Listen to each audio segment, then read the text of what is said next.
So I'm driving home and I thought maybe I should add a little more information about why I decided to start making this video blog. First of all, it's kind of for me to document my progress as I take this journey towards mental health, well-being. How it got started is I work in corrections. And I see a lot of people with, well, let me back up even further than that. I grew up in the church, the Pentecostal church, apostolic, if you will. And even as a child, I noticed that there were some people who were not quite what you would call typical in their behavior or in their spiritual walk. But I was a child and I didn't think much of it. As an adult, I have come across some of those people, and it's very apparent that they fell through the cracks because as a Pentecostal holiness, in the Pentecostal church as a whole, I find that the response to mental health issues tends to be pray more, rebuke those demons, fast, or put them out of the church altogether and ignore them. So as an adult, I've seen some of those people who I grew up with who I now realize had mental health issues, that it was a real disservice to ignore their issues flat out, which was most often the case, or try to handle it one-sided, completely through spirituality. I do not know of any person, certainly not myself, who was ever encouraged to go to any type of counseling other than counseling with the ministers, where they would tell you again, pray and fast and pray. So I am 46 years old, and to be honest and frank, I have been struggling with depression and anxiety for many years. There are some things that I went through as a child. I was a victim I'm choking even just trying to say it, even though I'd like to think that I'm over it. It is part of my root problem. I suffered sexual abuse, not from a family member, for many years, from the age of pre-puberty through the age of 18, and then even as a young woman, I was sexually assaulted many times on what has become known as date rape,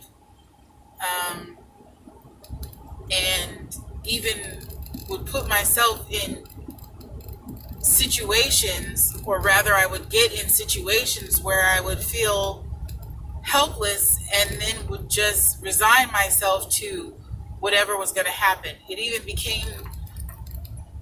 got to the point where I was using my sexuality, if you will, as kind of a bargaining chip, whereas I can get what I need from this person or out of this situation by using sex as a bargaining tool, because that was the norm for me. For me, my thought process was, I want something, so I'm going to use sex, or this person wants something from me. They surely can't possibly just want to be my friend or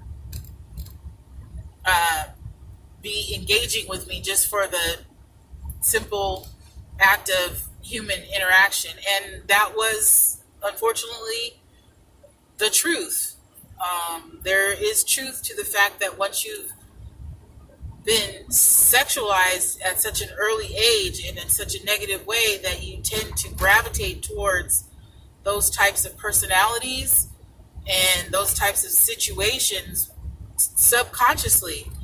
And that's something that I unfortunately still struggle with today.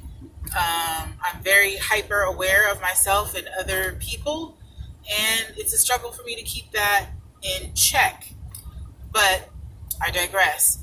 So the main reason why I started this is because growing up in the Pentecostal church and seeing people that had issues, that were not addressed, in my opinion, properly through mental health services, and then seeing some of these people as an adult who are, some of them, homeless and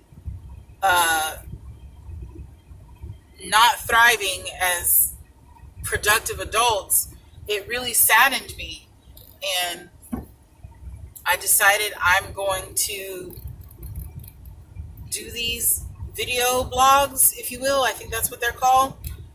So that people in my same situation, whatever your religion or spiritual status is, so that you can see that you can still be a person of faith and be affected in your mental health, and that it's okay to reach out for professional mental health services in your journey to get better. It doesn't mean that you are a poor Christian, or that your spirituality is lacking, or that you are less than anyone else. It means that you are in tune with yourself, and you know when you need to reach out for help. The human body and brain and soul and spirit and emotions are so complex, and people who are in the mental health profession have a gift from God for the education it takes to become what they are, and for the personal understanding that they have of situations that they encounter, and they are there to help us. I don't think that there is clearly, but I don't think that there should be a line between spirituality, Christianity, and mental health services. I think that they go hand in hand. I think that it's a gift from God for these people to be able to understand the complexities of the mind and the heart. And I want people who are Christian to know that it's okay to get help. It's okay to be on medication.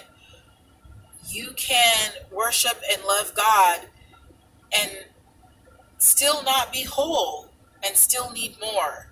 And it's okay to go find that more within the mental health profession. So that's where I'm coming from. Wherever you are in your life, be true to yourself.